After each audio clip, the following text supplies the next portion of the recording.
이 124페이지고요. 역함수입니다.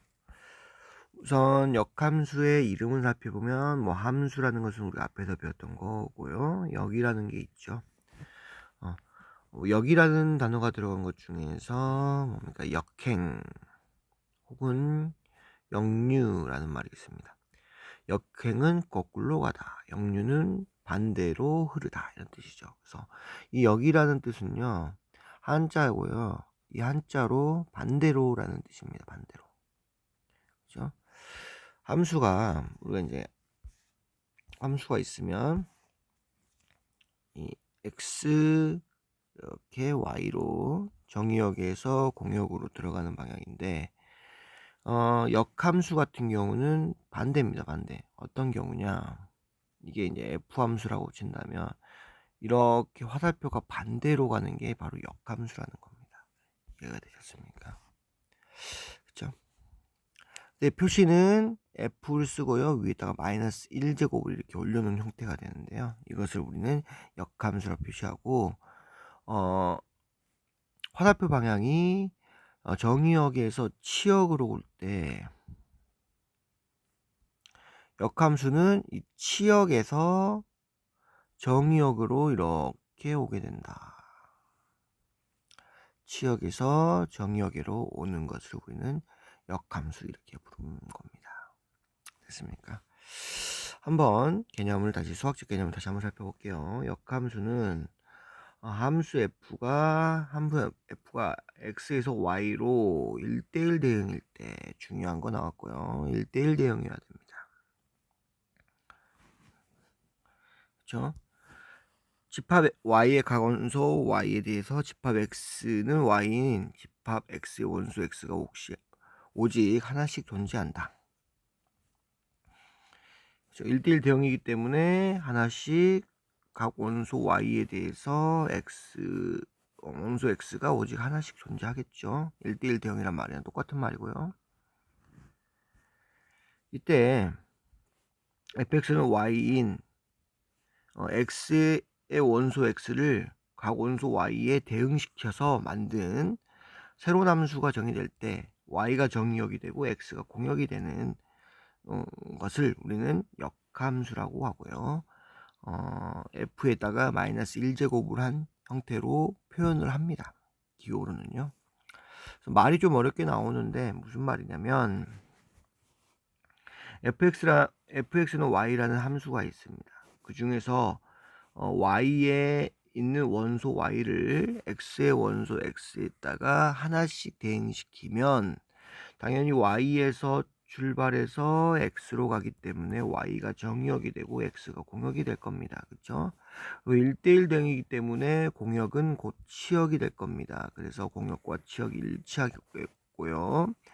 이때 이 반대 함수, 이건 새로운 함수고요. 반대로 가는 함수죠. 우리 처음에는 x에서 y로 가는 함수가 f라고 정해졌는데, 이제 y에서 x로 반대로 가기 때문에 새로운 함수라고 하고, 이 반대 함수를 뭐라고 한다? 바로 역함수라고 표현합니다. 기호로는 f의 마이너스 1인데 이걸 읽을 때는 f의 인버스 혹은 f의 역함수 이렇게 읽습니다. 됐습니까? 그래서 이렇게 표현하는 겁니다. fx는 y다. 근데 이거에 반대되는 것은 x는 f 인버스 y다. 이렇게 표현하는 겁니다. 되셨죠? 그래서 여기 보시면 여기가 x고 여기가 y입니다. 화살표 방향을 보시면 x를 집어넣으면 y 값이 도출돼요. 근데 이 반대의 과정을 거치면 역함수가 되죠. 이 반대의 과정을 거치면 역함수가 된다. 그래서 f 인버스가 써 있는데요. 뭘 값을 합니까? y 값을 넣죠. 그래서 f 인버스 y는 뭐한다? x다. 이런 겁니다. 그렇죠? 그래서 우리가 친한 거는 바로 fx는 y는 우리가 엄청 친합니다. 그래서 친숙해요. 어렵지가 않습니다.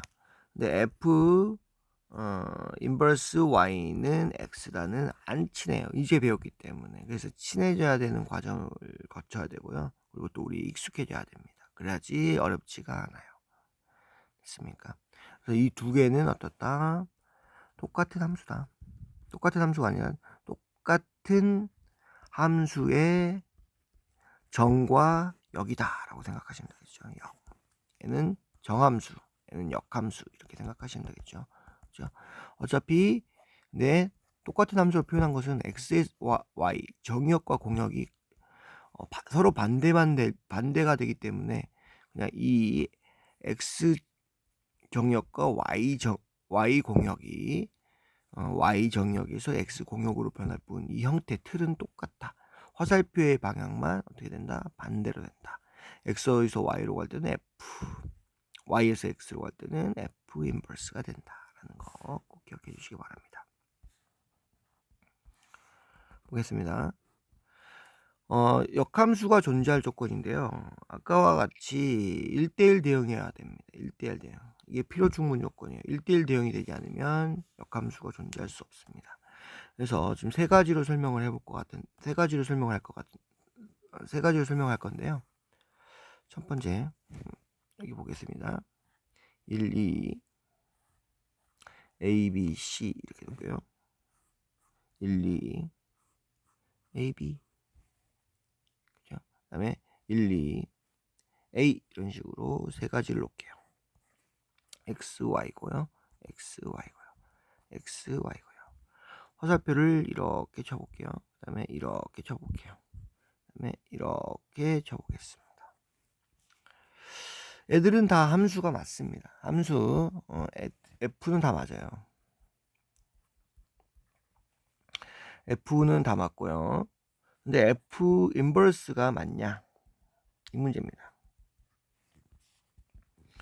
F 인버스 같은 경우 어떻게 한다? 이렇게 해서 반대로 화살표를 만들어 주시면 됩니다. 하나, 이렇게. 그럼 F 인버스가 돼요. 이렇게. 화살표를 이렇게 바꿔주시면 됩니다. 이렇게. 그러면 얘가 F 인버스를 따져보면은, 우리 이제 얘가 정의역이 됩니다. 화살표가 나가는 방향이기 때문에 그렇습니다. 그래서 화살표에 받는 방향이 치역, 공역, 구분이고요. 화살표가 나가는 구간이 정의역입니다. 근데 보시면 아시겠지만 이 C가 함수값이 없죠. 함수값. 따라서 어떻게 된다? 함수값이 없기 때문에 얘 같은 경우는 함수가 안 됩니다. 역함수가 존재하지 않아요. 이해되셨습니까? 얘 같은 경우는 둘 다 나가고 하나씩 나가고 각각 나가고 있습니다. 그죠? 얘도 함수가 맞아요.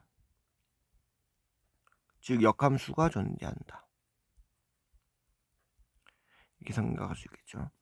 얘 같은 경우는 A에서 몇 개가 나갑니까? 두 개가 나가면 안 되죠. 안 되죠. 함수 안 된다. 역함수 존재하지 않는다.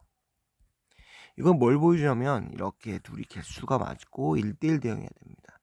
이런 경우도 있겠죠. 1, 2, 그 다음에 개수도 똑같아. X, Y, A, B 했는데 얘가 그냥 둘 다 A로만 간다. 그러면 역함수 같은 경우는 이거 좀 지울게요. 빨간색은 역함수 표시하겠습니다. 이렇게 간다. 역함수 같은 경우 죄송합니다. 역함수로 간다. 그럼 역함수 같은 경우는 화살표 반대로 그려주시면 된다. 그럼 얘도 어차피 정역과 공역의 개수는 같지만 반대로 보니까 A에서 두 개가 나오고 있어요. 그렇죠? 정역 하나에서는 한 개만 나가야 된다. 함수 아니다. 따라서 역함수 존재하지 않는다. 여기서 보여주는 것은 역함수가 되는 경우는 1대1 대응일 때만 역함수가 존재한다는 것을 알 수 있습니다. 그렇죠? 선생님이 이제 이걸 보여주기 위해서 설명한 거고요. 그래서 필요 충분 조건은 그렇죠? 역함수가 존재할 필요 충분 조건은 뭐다? 바로 1대1 대응이라는 것이 위에서 이거 보여주고 있는 겁니다. 도형 볼게요. 삼각형 역함수를 영어로는 인버스 펑션이라고 하고요. f-1을 우리는 f의 역함수 혹은 f의 인버스라고 읽습니다. 함수 f의 치역이 f 역함수의 정의역이 되고요. 정의역이 치역이 된다. 선생님이 말한 것처럼 화살표 방향이 바뀐다. 이렇게 설명할 수 있겠죠. 그죠? 화살표 방향이 바뀐다. 이렇게 설명할 수 있을 겁니다. 오른쪽 그림과 같이 xy가 1대1 대응이면 역함수가 존재하고요. 화살표 방향이 어떻게 됩니까? x에서 y로 갔던 게 y에서 x로 가고요. 이 각각의 화살표들이 1에서 b로 가는 이 각각의 화살표들이 어떻게 된다? b에서 1로 가는 방향이 바뀐다. 화살표의 방향을 바꿔주시면 역함수가 됩니다. 어렵지 않습니다. 그러나 그림과 같이 1대1 대응이 아니면 함수가 역의 대응은 함수가 아니다. 역함수는 정의되지 않는다.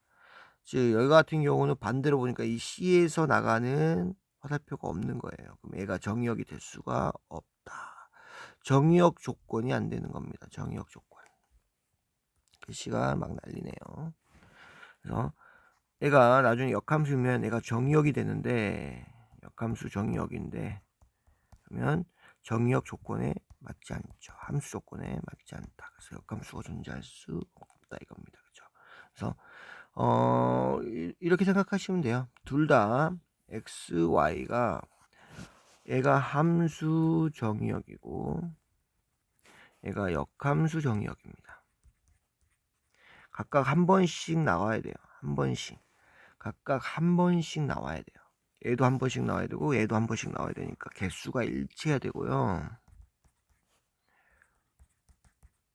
그 다음에 각각 한 번씩 마주쳐야 되겠죠. 그래서 1대1 대응이다. 이렇게 결론이 나올 수밖에 없다는 겁니다. 그렇죠? 둘 다 정의역이기 때문에 한 번씩은 나와야 되기 때문에 개수가 일정 같아야 돼요. 개수가 이렇게 한 번씩은 나와야 되기 때문에 개수가 같아야 되겠죠. 그리고 하나씩 들어가야 되겠죠. 그래서 1대0이 대응이 될 수밖에 없다고 논리적으로 논리적으로 할 수 있겠죠. 그래서 역함수가 존재할 필요 충분 조건은 1대1 대응인 것이다. 라는 겁니다. 그렇죠? 1대1 대응, 1대1 대응. 그러면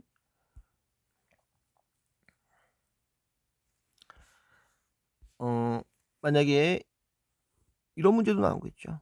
뭐랑 되냐면 A, B, C, D가 있고요. X, Y가 1, 2, 3, 4 이런 조건이 있을 때 역함수의 개수를 구하시오. 역함수의 개수를 구하시오. 이런 문제 나올 수 있겠죠. 역함수는 뭐다? 1대1 대응, 1대1 대응의 개수를 구하시오. 랑 똑같은 문제다. 그러니까 우리 어떻게 되죠? A는 4개 가고 B는 A가 간 거 못 가니까 3개 가고 2개 가고 1개 가게 해서 24개의 역함수가 나온다. 이렇게 바꿀 수 있어요. 그렇죠? 역함수는 1대1 대응이다. 역함수의 개수는 1대1 대응 개수와 같다. 이런 식으로 설명을 하게 되겠습니다. 됐습니까? 보시면 이제 F 함수가 그림으로 주어지면 F 인버스는 어떻게 구하느냐? F 인버스는 화살표 방향을 반대로 하면 됩니다. F3이 A다. 그러면 F 인버스는 어떻게 되냐? 바로 A에서 인버스 A는 뭐냐? 그럼 A에서 반대로 화살표 반대 방향으로 해주면 혹은 3이 나오고요. 혹은 이렇게도 구할 수 있습니다. Fx는 Y면 F 인버스 Y는 X라 그랬죠. 어떻게 됩니까? 이 두 개의 위치가 바뀐다. X, Y의 위치가 바뀝니다. 그래서 얘랑 위치를 바꿔주시면 바로 인버스가 되는 거예요. 그래서 보시면 1하고 B를 바꿔주시면 인버스 B1이 되고요. 2하고 C를 바꿔주시면 C2 이렇게 바꿔서 나오죠. 인버스 이렇게 구조가. 그래서 꼭 기억하셔야 될 게 fx는 y다 이건 알고요. 이 둘이 위치를 바꿔주시면 어떻게 된다? 인버스 함수가 된다는 겁니다.